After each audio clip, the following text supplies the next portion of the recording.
started off in Web3 with just investing in kind of trading tokens and things like that.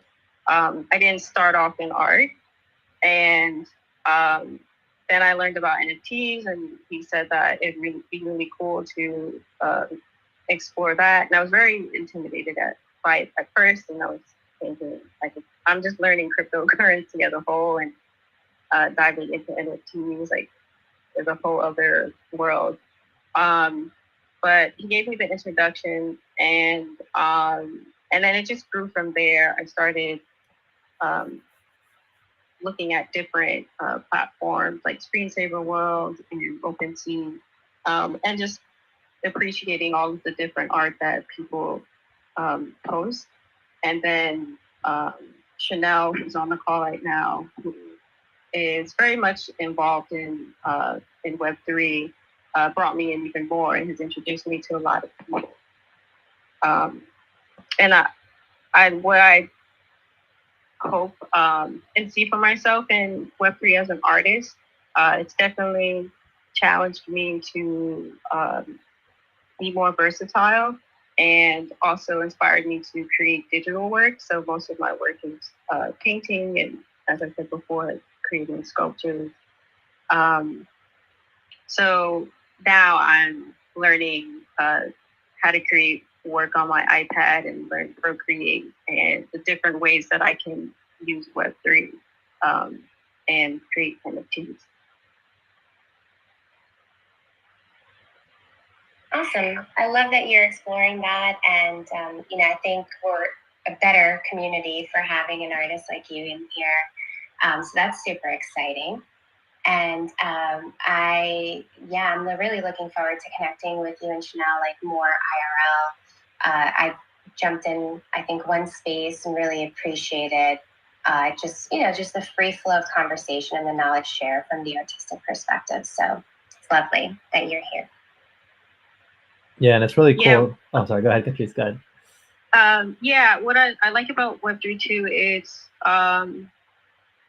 there's so many ways that you can explore being an artist. So I've seen people who are musical artists and how they share their work. Chanel and I host bi-weekly spaces with two other really amazing people, Sapphire and Callie. And they're involved in the community in different ways, but we find the common ground because we just want to help each other grow and see, like, the success of our work.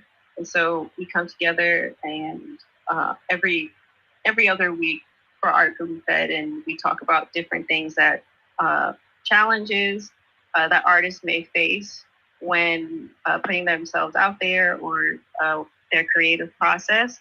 And that has been really beautiful too. Like, we're sharing our work, but we're sharing some things that we've learned, how we've grown, some of our fears. And I find, like, everyone in Web3 has been really supportive and kind and uplifting. That's awesome. I'm so glad to hear that you've had that very positive experience being in the space. And I do feel like a lot of the people I've talked to have shared kind of the same thing. It's very encouraging, very positive.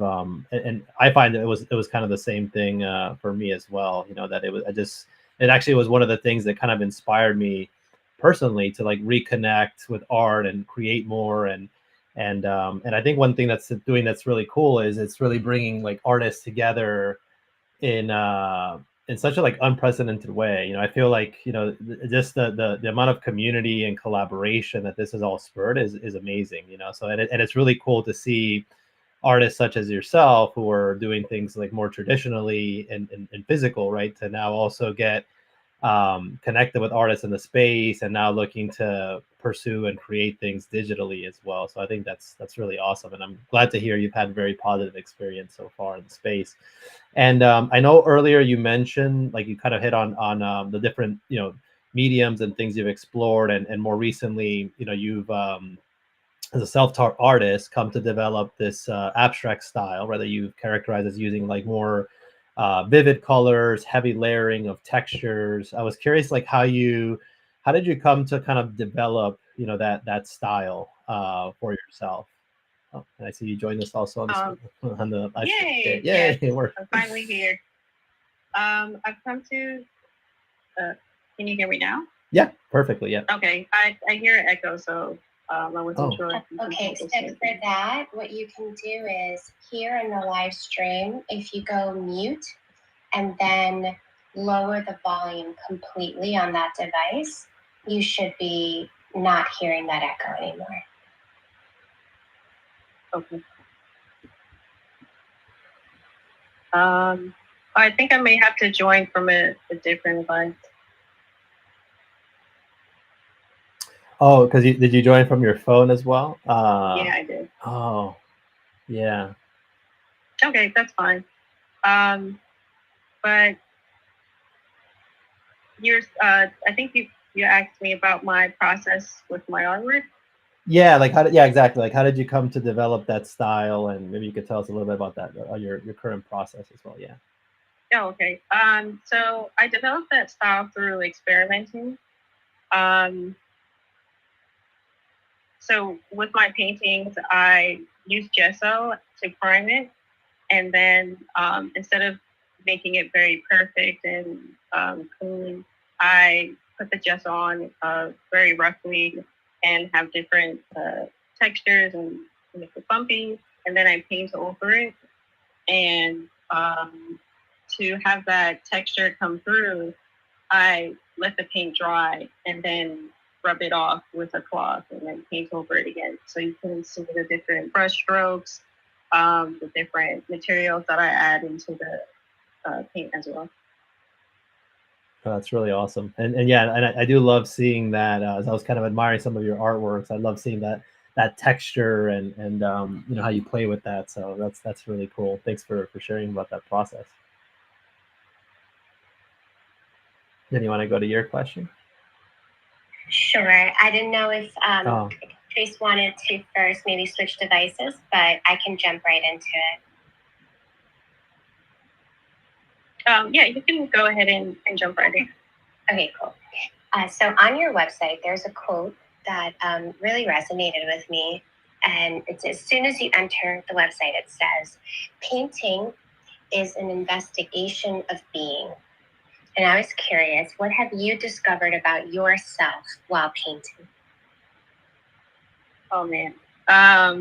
That's a great question. I discovered a lot. I would say like art is and creating is a very spiritual thing. It may sometimes feel as though like, oh, I drew this really nice flower, or I created this, really cool NFT. But there's always more behind it, like the inspiration of why that concept came to you or what you felt while creating that piece. And I found that it allows me to be really honest with myself. So whenever I'm sitting down and creating something, I may say, I feel this way, but when I start painting, I'm able to allow myself to be fully present and explore what else am I feeling. What other things I may be hiding from, what other fears that, whether it be like as a human or as an artist, that I'm not addressing. So, for example, with watercolor, I don't like using watercolor at all. And recently I started making watercolor drawings, and that showed me that I was allowing myself to grow as an artist, or just step out of my comfort zone in general. And I realized when I allowed myself to step out of my comfort zone, I'm able to learn more and appreciate things about myself. I love that. And I feel like watercolor has always been that way for me as well. Like, I feel like I don't have like control. Like, it's just a different type of painting altogether. So I find that really cool that you just went in and leaned into that fully and embraced it. And how do you see yourself now, like, as you have started using watercolor? Like, not feel that sort of like intimidation going into it? Or are you just more comfortable going in? I still feel the intimidation. Also, with with painting, I allow myself to not be in control. So outside of art and my everyday life, I like to know everything and have the details set and plan ahead. But with creating art, I don't need to know anything at all. And sometimes I feel like I know that I'm definitely going to make a painting that looks like this, and then it comes out totally different. And that allows me to accept the unknown. With watercolor, sometimes it feels very easy to make mistakes. So it's teaching me that it's okay to make mistakes. It's okay to like accidentally throw the water on it and it erases the whole thing. But there's beauty in that. And it also is teaching me that everything I make doesn't have to be something that needs to be shown or it needs to be perfect. That I'm just making this for me and I'm exploring what it feels like to use this type of paint, and it's fine to experiment. Man, there was just so much wisdom there. Thank you for sharing that. Well, I love that answer, and I feel like it was something I needed to hear today. Like, as somebody that you mentioned like wanting to be like in control or wanting things to come out a certain way. I think it's so cool, like how art can teach you to embrace the unknown, the process, like letting it kind of like speak to you and take a different course. So yeah, I think it was such a wonderful answer and really cool. So thank you. And where I wanted to go next was I wanted to maybe now start talking a little bit about some specific ones of your artworks. And I know actually you mentioned it a little bit at the beginning of the space, but you also posted about it that a couple of days ago, that your artwork titled Sirens made its debut on Halloween, so on yesterday. And you shared a little fun fact that you made the painting in the pouring rain, which I thought was really, really interesting. So I was gonna show it here on the live stream, and I'll try to see if I can pin it over here on the space as well. But could you tell us a little bit more about what that particular artwork represents, and also this fun process of making it in the rain as well? Yeah, so it's interesting because when I got asked to be in that show, the curator picked that one on my experiences, and I forgot about that painting. I was exploring this geometric style painting, and I created that one during a time, as I said earlier, where things were kind of rough at that during that period of my life. So I definitely came to relate to like the frustration that I was feeling, and I made this painting, and it wasn't really turning out the way that I wanted it to. And one day I was looking at it, and it was raining outside, and I thought, I think this needs water to like just be on it and see what happens. So I went outside, and I was like painting in the dark. It was, I think it's October too, and so the sun sets early, and it's 7 p.m. and I'm in the dark trying to fight with the rain and the pain, and sort of like let the water run on it, but move the canvas and see which way the paint will go. And I was also worried about the wood warping because of how soaked it was. But it turned out fine. I let it stay outside overnight, and it was a surprise for me to see what would turn out in the end.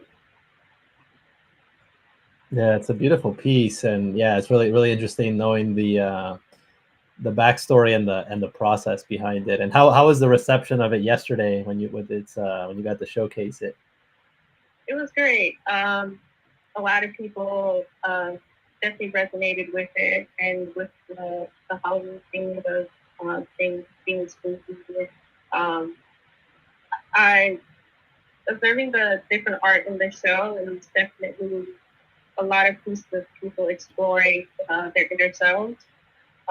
So whatever difficulties or sensitive things that might be feeling, I can tell it's coming out in their own way in different pieces. So I felt this fit really well with that move of how people may process difficult emotions. Very cool. Very cool. Thanks for sharing that one. And then another one I wanted to ask you about too, and I'll also share here on the stream. It's one that like caught my attention when I was going through some of the artworks on your website.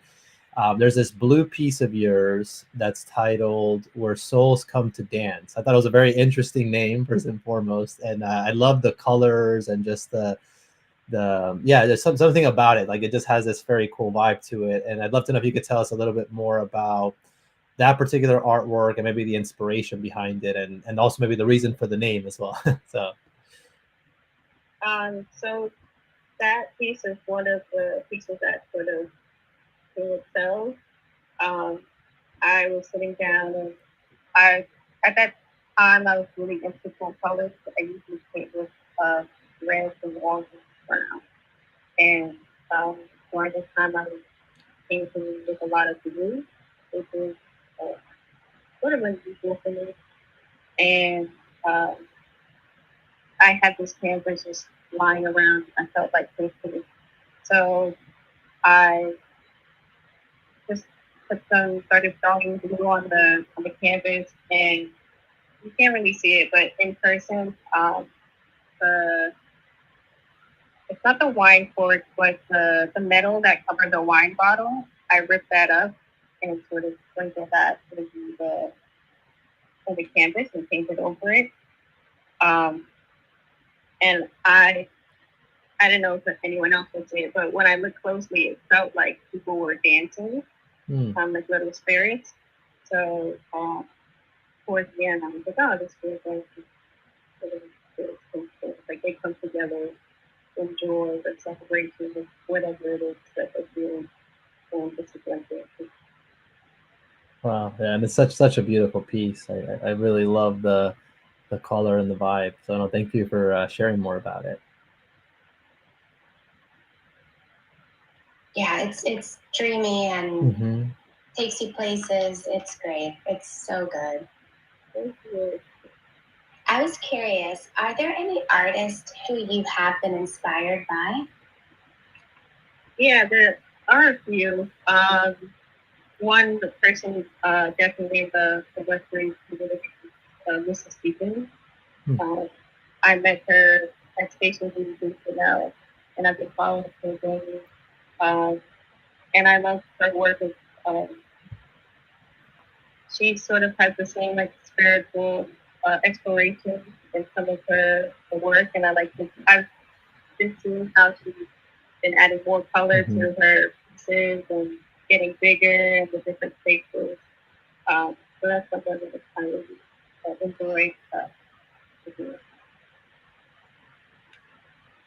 Oh yeah, big fan of hers. She's a close friend, and yeah, her art is very unique, and she's always talking about how it's completely intuitive, and she's connected to source when she's doing it, and that she doesn't think at all. Like that's one thing that I've always just like. It blows my mind to watch her like actually create because there is just flow and not so much thought. So I love that. And I actually, now thinking about that and looking at the piece that's pinned up to the top here in the space, I could see where there's that similarity between you two, for sure.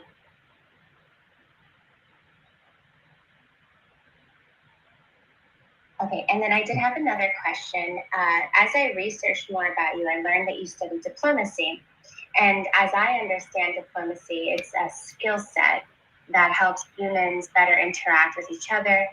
And I was curious if you thought that a background in this field has helped you in other areas of your life, like perhaps art. It definitely has, especially with working with different groups of people and from different backgrounds. Um, my full-time job is in marketing.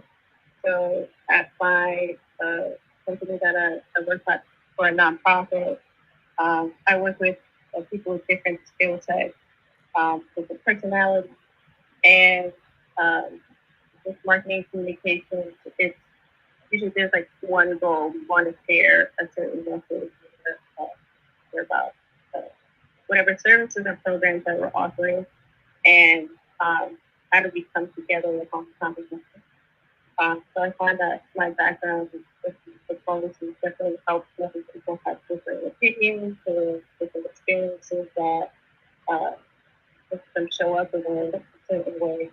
And it's like cutting through the noise and understanding where each person is coming from and then switching the gap and helping everyone come together to focus on the main goal. And I would also say that uh, with diplomacy, it's from my studies in school, there's so many different avenues and backgrounds, and I think my interest just understanding a lot of different facets of one thing. So for art, for example, appreciating music and appreciating sculpture and appreciating dance. Um, it's helped me to apply that to a lot of different areas of my life that everything's connected into. I may love to paint, but I can find inspiration from it. Absolutely. I love that answer. And for sure, things are not as compartmentalized or should be as compartmentalized, I think, as I think we've been sort of led to believe in society. So that's super cool. Yeah, very cool. And so where I wanted to go next is I saw you had you shared a post on X where you mentioned that your mom had bought a plant while she was still pregnant with you, and that you guys have been growing strong together since then. And I found that just absolutely fascinating because I don't think I've had anything like in my life that's just been around like the entire time, you know. So it was just such a fascinating thing for me to see that. And I was curious, like, what impact that lifelong relationship with this plant has had on your life, and maybe by extension also on your work as an artist too. Um, I definitely say it reminds me that support is everywhere and there's a lot of different ways we may not expect. Mm-hmm. So, um, we have like, people who are physically in our lives that we see and that support us, but there's um, like very subtle and the profound ways that people have support. So I think sometimes of that plan and how they've grown together, gone through those different phases, and all of it. I can't, speak. I can speak to the plant, but I don't really know if to say anything back to me. But it feels like we're here together, here with the system. So that's how I make people get on. Probably to me on to how I've grown into together. And it's also probably a lot about love too. Like my mom has taken care of that for 30 something years, and to really have still so dedicated to it. And gotten so far that it hit the ceiling at the time, so you have to cut the top and just kind of some of it away. Um, but it's still growing and taking up space and not breaking itself because confined to so it's going to go all for that. Oh, that's so beautiful. By the way, it is cutting out again. I don't know what you did the last time to help with the audio, but no, I thought that's so beautiful and so cool to see that you've had that experience, with this plan, and it's gone through, ups and downs along with your kind of paralleling your life as well, So I thought that was just such a really cool and interesting thing that you shared. Yeah, and actually, they've pretty much discovered recently that plants definitely do have intelligence and are very sentient, and I'm a big tree hugger like myself. I'm constantly in nature, constantly hugging trees, and I never imagined it having a positive effect the way that it has. It's kind of like a recent thing of mine. And also gardening. Like when I moved to Florida, I, for the first time, found myself like really attracted to gardening because I had actual land that I could do that with. And I remember observing something really cool, which is that I had the sprinklers kind of like on that auto schedule, and they would water it. And I had these rose bushes in the front. And one day I just decided that I wanted to do it myself, like with the hose, and just go out there and enjoy the sun and just like be present with the actual flowers. And I noticed out of nowhere, like a sudden growth spurt that was not happening with the sprinklers. And I thought that I was insane. Like, but then I started talking to other people who do have that green thumb, who do take care of plants like your mom. And they all basically said the same. They were like, no, it's not. It's not in your head. Like, it's for real. There really is a connection there. So I just love that. And I've never heard of anybody who has had a plant for that long. So like, to me, that's just like, honestly, a Guinness World Book of Records. It just makes me love your mom so much, because I think the devotion that it takes to do that with a plant is so cool. And that you have like a plant sibling in a way is really cool. I have a brother too, and then I think of that plant. This is, the second sibling. I took up taking care of plants during 2020 because I wanted to learn more about grief, and I never was someone who was comfortable with it, and I felt that taking care of plants would be a nice, soft way into how to deal with grief. And I also read online that it's very healing for people who deal with loss and want to process that emotion. So I started taking care of plants, and then also both of my parents had green thumbs, and I thought I need to pass this talent down. I don't want it to stop. And it's been a journey. Like, I have a few plants that have grown really well. Friends give me plants, and it feels like a sort of offspring of our friendship, which is really beautiful. And then I have some plants that kind of grow and they reach their life cycle, and it's sometimes hard to let them go, but accepting that is part of their cycle. I will bury them back in the ground and say thank you for doing it. So it's really sweet, and I get excited when I see it.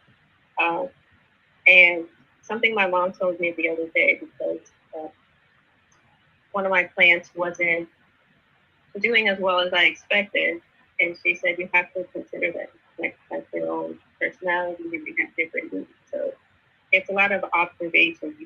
You have to learn the plant, and it's going to tell you what and so the last thing I wanted to say was that this came to me while I was hiking, that where nature connects us still to like people who are no longer in our lives. So orchids is one of my favorite flowers, and it's one of my mom's favorite flowers, and I learned that my grandmother used to plant them in her garden all the time. And I felt that that's like a connection to all of us, like through this flower. And my other grandmother, on my dad's side, my aunt had this plant at her house that I fell in love with as soon as I saw it. And she said, "Oh, your grandmother used to grow this a lot. Do you want me to propagate it for you?" I said, "Yes, absolutely." So now I'm taking care of that plant, and I feel like I'm taking care of my grandmother at the same time. So it helps me stay connected to people that I want to know. Wow. I'm feeling like deeply moved right now because of a lot of things, and some crazy parallels. Like, so my grandmother passed away last year, and she was always like an avid plant lover. And this kind of goes a little bit to what like Jenny was talking about, because um, she had tons of plants in her backyard or garden, and always loved taking care of them. Her favorites actually were also orchids as well, interestingly enough. But my grandmother would wake up in the morning, and she would always had this ritual, like when she would get up and she would sing to her plants, and like caress them. She'd give them water, and like she just absolutely loved it. And she had like the most incredible like green thumb. I mean, she could grow anything. She would bring plants from other places, and she'd be able to get them to grow in her backyard. And it was just amazing to see like how the way that she treated, the love that she gave them, like how they all flourish. And it really goes back to like what Jenny was saying, when you switch from like the sprinklers to you actually watering them, giving them that attention, that energy from yourself, that it could have such a positive impact. And I was thinking, when you're talking about the orchids too, like when my grandma passed last year, every time I think of plants, or I think of flowers, or I see orchids, like I think of her, and I feel like some way, through nature, she still communicates with me to this day. And I actually made an artwork like after she passed away, which was actually an orchid. And it's called Peaceful, and it was just had just a lot of meaning for me, just because I still feel like in some way she lives on through that. So when you were just talking about all this, and like it connected with me a lot, in that sense. So, Yeah, both my parents, any friends with family friends with family community, just don't know what's going on with their plants. You take them in, there's always a rotation of different plants, and then we bring them back to life, and then um, give them back.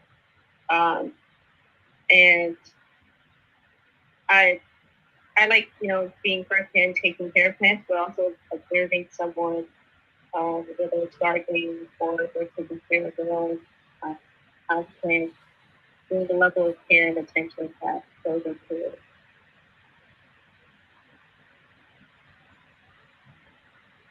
Yeah, there's a lot of alignments in this conversation. It's so cool. yeah. Now, you said that you're in New Jersey, but you do go to New York. And I was curious, as a tri-state area, New York City-based artist, what have been some of the challenges and some of the benefits of being an artist in that area of the world? I would say some of the challenges, thinking of Web3, there's a big Web3 community in New York, but there's also a bigger community of people who don't really understand Web3. Um, and seeing like the quote unquote traditional art world, and people do things as they work, or making videos, showing your art, and having exhibits. And um, sometimes there's the challenge of showing people that Web3 opens up so many doors. It's not a scam, and you can definitely make it as an artist. And some of the benefits is there's a lot of connections in New York. There's a lot of different events and things to attend, and places to explore, and people to do things for those. So I definitely love being in this area for that.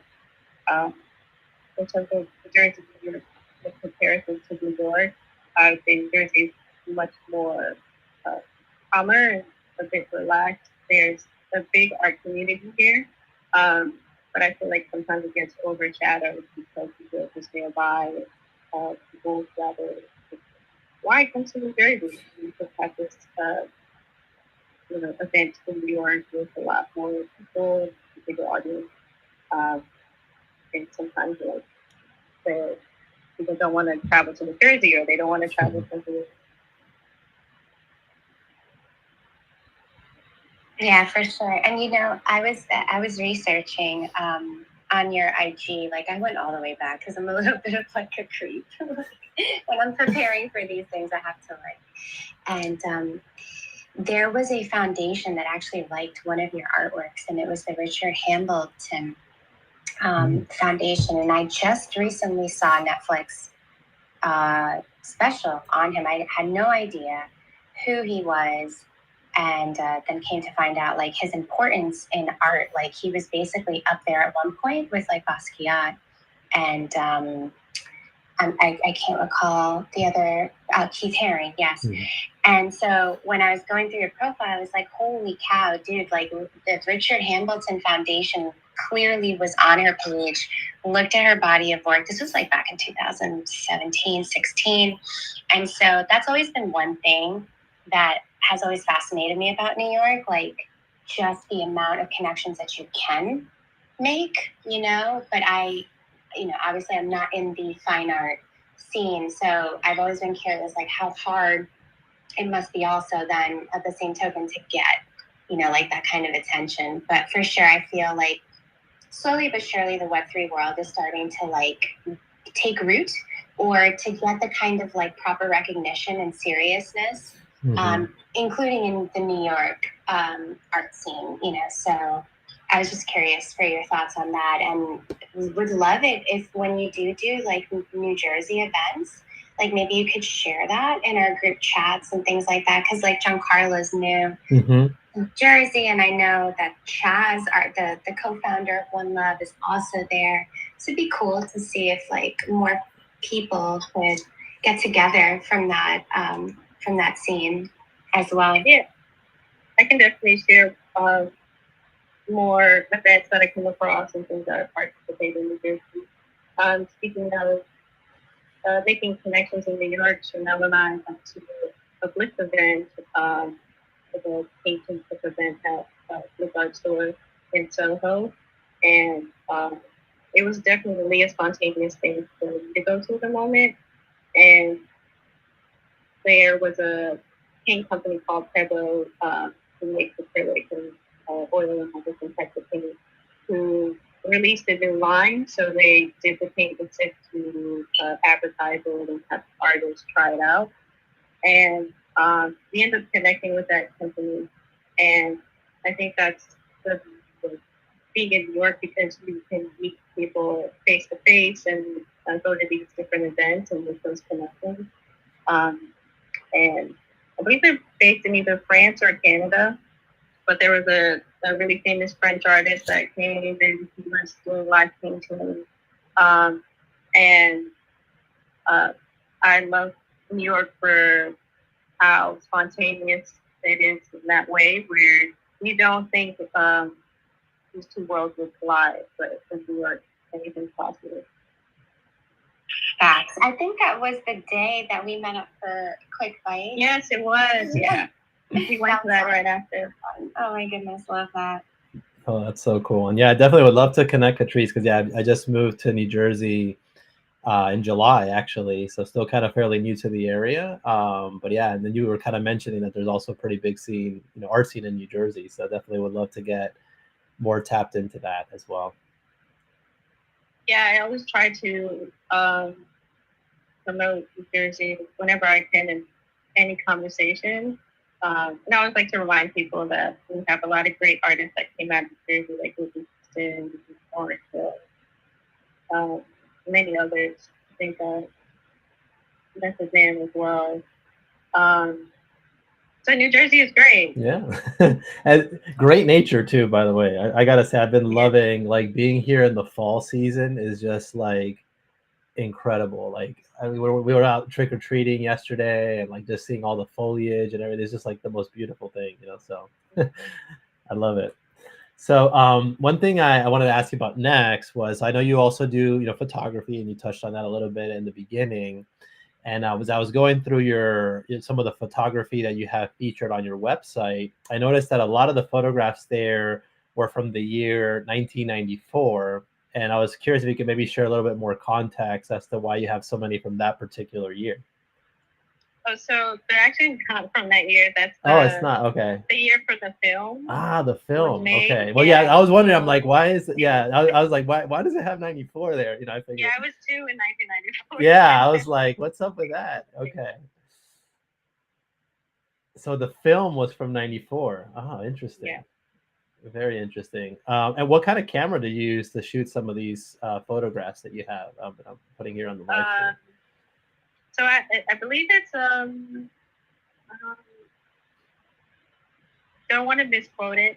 It's a camera that my mom used to use when I was a kid. Back when digital cameras weren't really that popular.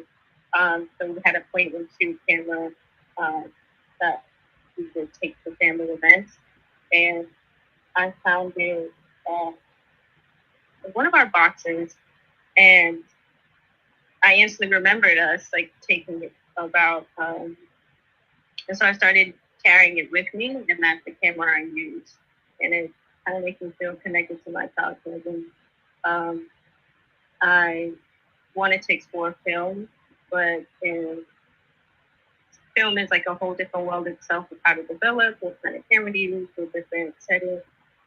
So I thought a point and shoot camera is a nice, quick introduction into film photography. Oh, very cool. Yeah, and it's interesting. Yeah, I'm glad you answered that question because I'm pretty sure she could have been shooting pictures of that age, that's that year. But and then of course, there's some here that yeah, and then I just noticed the city bike. I'm like, that can't be, or Iron Man wasn't around, So I went back in time. Yeah, And the bike with me. she's a time traveler.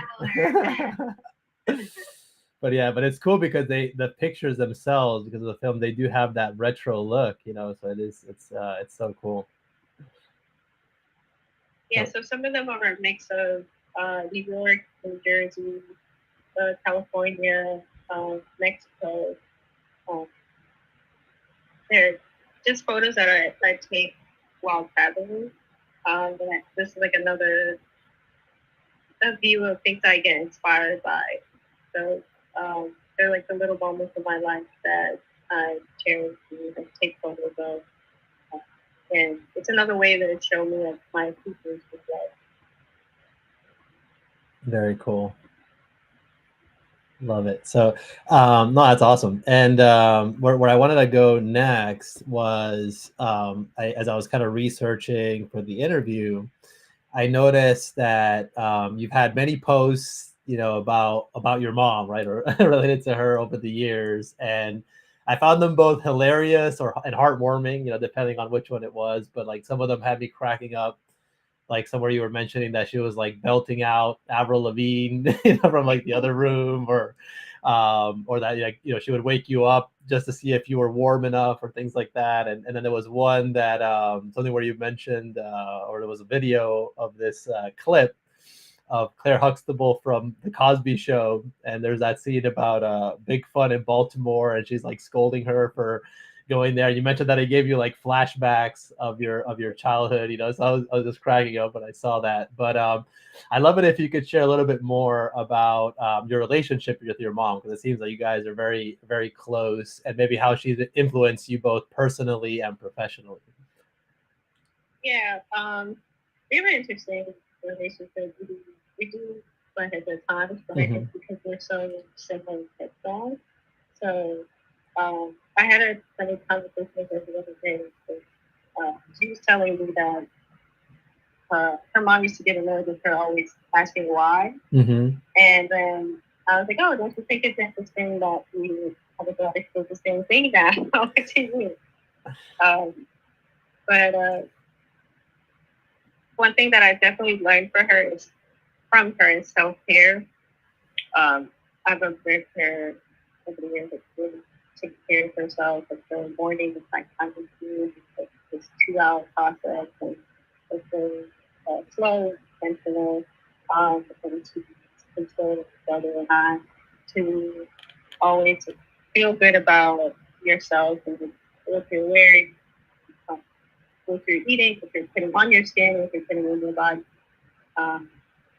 And that has definitely shaped how I take care of myself, the things that I buy, making sure that it's quality over quantity. Uh, and then to also definitely encourage my brother and I to stay very close to each other.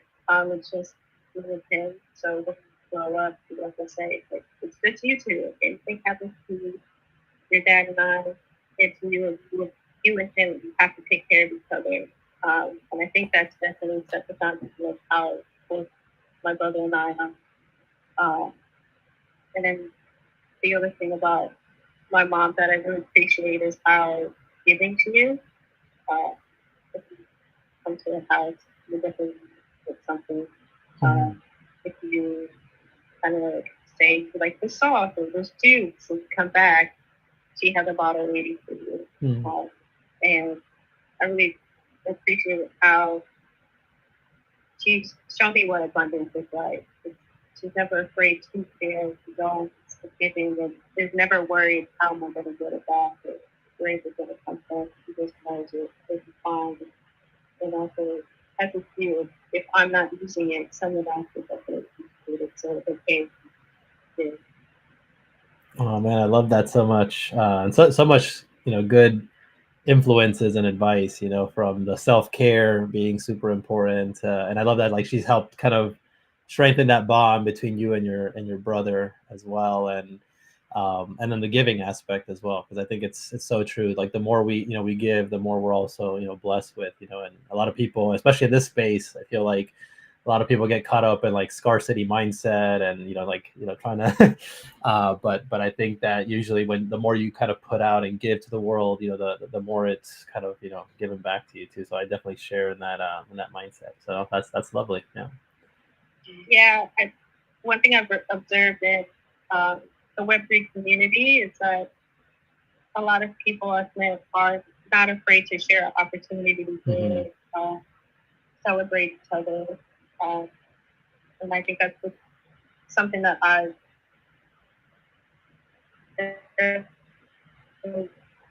felt, let's say, seen or honed in. Outside of Web3, there's this like sometimes competition between artists. Or if I share this opportunity for you, that means I won't get Mm-hmm. implicit with it, or just because I got this successful, you have to learn on your own how I got here.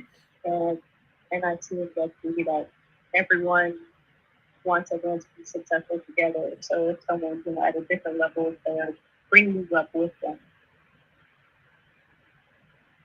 Absolutely. It's almost like that mentality, like, well, I had to go through it.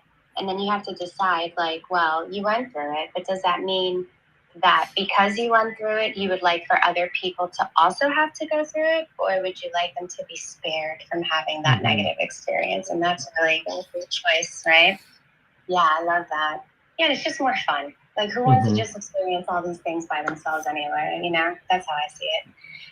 Yeah, I've definitely had experiences where, with art and outside of art, where someone has told me I went through this, and you know, I guess they call it a rite of passage, so that I need to learn how to go through that.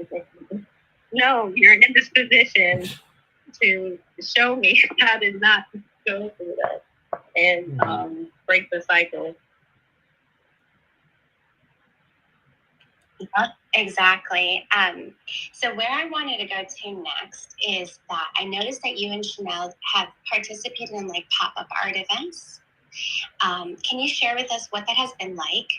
And do you have any future plans either in the New York tri-state area or elsewhere for more IRL art experiences with you? So we're actually, Chanel and I are working on a art workshop that we want to host at different hotels and whether it's in New York or here. So we're also not limiting ourselves to the tri-state area. So our goal is to take it around the world. So we, because we're both artists and we work really well together, we realized, well, we have this background in teaching workshops. I got taught ceramic kids, which was great, and teach taught workshops to adults and kids as well.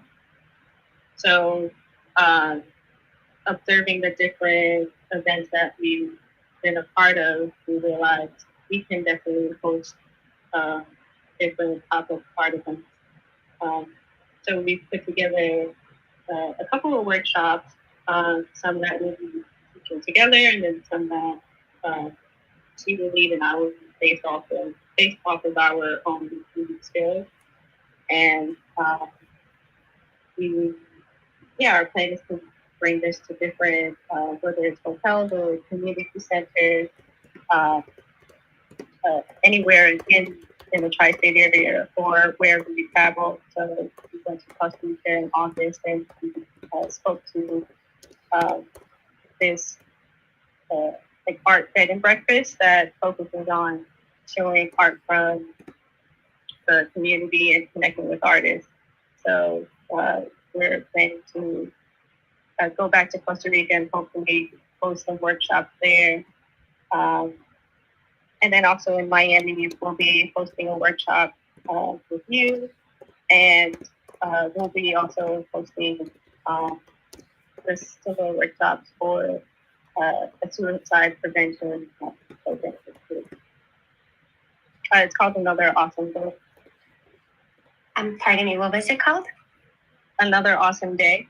Oh, I love that. That's so cool and so important. Such an important thing. And yeah, man, I am so looking forward to the workshop that you spearhead. It's going to be so much fun. So I'm literally counting the weeks.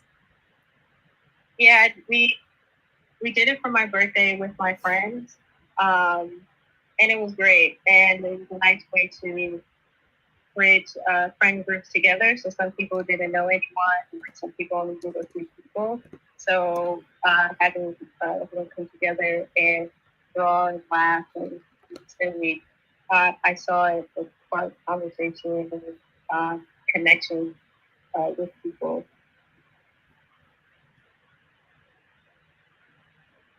Really cool. Definitely looking forward to that too. All right, and one thing I want to ask you about next, we're going to go maybe into a little some more lighthearted kind of questions here towards the end, and then we'll also want to welcome if there's anybody in the audience that wants to join us on stage and just ask a question, let us know how you're doing. You can feel free to request. I'd love to have you guys on as well. But yeah, so one of the things again, when I was kind of doing some of the research, I saw you had shared a post about wanting to make a playlist of songs that'll make you shed a tear out of their sheer beauty. And I was wanting to know if you could name maybe a few of the songs that you would add to that playlist. Okay. I can't remember the song that I was listening to yesterday. I know it was a Brazilian song. I have a Brazilian playlist on Spotify that I've been listening to a lot. There's definitely Tina Marie. She has a few songs that I love. Taylor Paula has a couple of songs too. Donna Summer, she's been coming up a lot lately. Donna Summer's song. Kind of go through the list in my brain. Off the Wall by Michael Jackson. I appreciate the production. Good stuff. Love that. You gotta let me know when you make that playlist. I will. I'll also post it too. I feel like it's gonna happen over like a couple of weeks. Like as I come across songs, I'll keep adding to it. Oh, I do have a playlist dedicated to flowers. Oh, so I can share that. Yeah, called Flower Essences, and it's songs that I feel like flowers would like or they might be flowers. Wow. Okay, I'll have to check that out. That sounds really cool.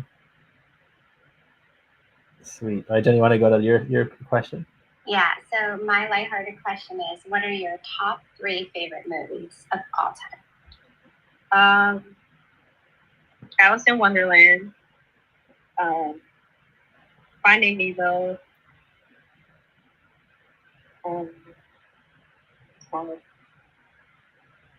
I watched Beetlejuice for the first time the other day, so I could see the sequel. Oh, okay. And what I enjoyed about Beetlejuice was how it portrayed like the spirit world and ghosts, and how that like the living and the dead still have a connection and can be together and coexist.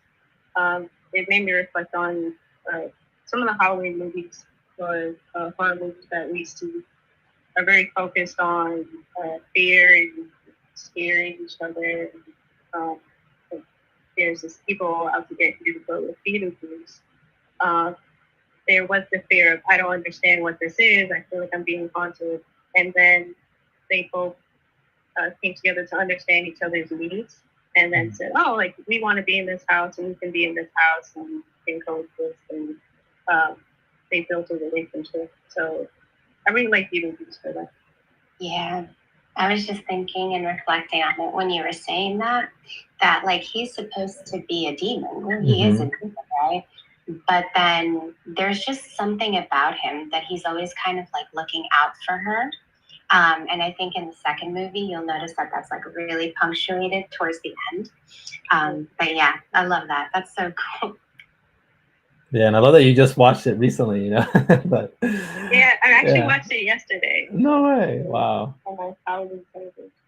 That's so cool. Actually, I've been meaning to like rewatch that movie. You know, there's certain movies that it's really cool to like, especially if you've seen them and they had a certain impact on you like many years ago. It's always interesting to like kind of rewatch something because you always maybe pick up on different things or different nuances or messages or and it's just because of the you're kind of a different person now and watching it again so but yeah, that's interesting. I don't think I would have would have picked up on some of that you brought up now when I saw it like ages ago, but I think like now rewatching it I'm going to be thinking about that about like that coexistence between the living and the dead and all that, so that's really cool. Yeah, they did a great job, especially how lighthearted that movie is. Mm-hmm. But when you take a step back, it's definitely a profound thing that they Very cool. All right, so next question I had for you was, outside of art and your photography and things like that, like and plants, what other things are you passionate about? Dancing and hiking and food. I love all those. Any particular type of dancing? No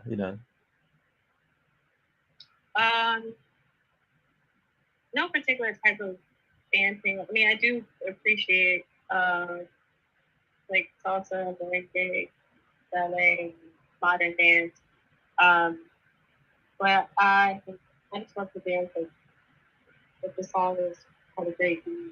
Yeah, no matter what it is. Yeah, it's very lighthearted. Yeah, that's awesome. And then food you mentioned too. Any favorite like cuisines or types of food? I love Thai food. When I spent some time in Mexico, I tried different, all sorts of different foods in Oaxaca, but it had its own particular essence in that, and so that made me fall in love with food. Indigenous food. Nice, that's awesome. All right, so I was checking to see if we had anybody wanting to join us on stage. Feel free to request. I do want to thank everybody that has joined the space or been on here, or the people that are watching the live stream. We do have like I think 85 people I see that are on the live stream as well. So appreciate you guys tuning in and joining us today. Let me just see if I see anybody down there. Okay.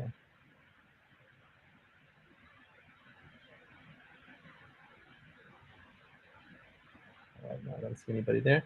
All right, cool. And and Catrice, I wanted to also, just thank you, for being our guest today. And it's been really nice kind of learning more about your story, about your artwork, love of plants, your relationship with your mom, all these really, really cool things. Is there anything in terms of like stuff that you have of upcoming goals or maybe new drops, artwork, things that you have planned that maybe you want to share with us today? And also let people know how they can, see your artwork and learn more about you as well from that side. Yeah, so working on releasing an NFT collection soon. Since I've been exploring digital work and I've been silently in my own corner working on a whole series of stuff. So I'll be announcing that to on Twitter. And I would say one of my big goals is turning the artwork that I create into a immersive experience. So taking the concept from my paintings and drawings and then creating like a whole like intimate space of sound, a visual of everything, and sort of tying it together, trying the best to express everything that I feel whenever I'm making something.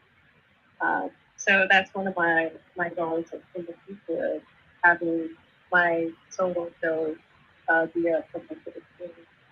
Wow, that sounds amazing, and I'm really excited to see your NFT drop as well, and to kind of see what you're creating on the digital side, as well. So I'm very curious to see that. So definitely keep us posted on that drop. We'd love to help you, promote it and get the word out there so people can check that out. Do you already know like what chain you want to release it on at this point? Or are you still trying to figure that out? I'm still trying to figure it out, but I've definitely heard good things about Dora, so that was a recommendation to me. But I'm doing my research on like different platforms to release it on, and then I feel like I may release it on different platforms too. So just reach as many people as possible. Very cool. Well, wish you lots of success with that.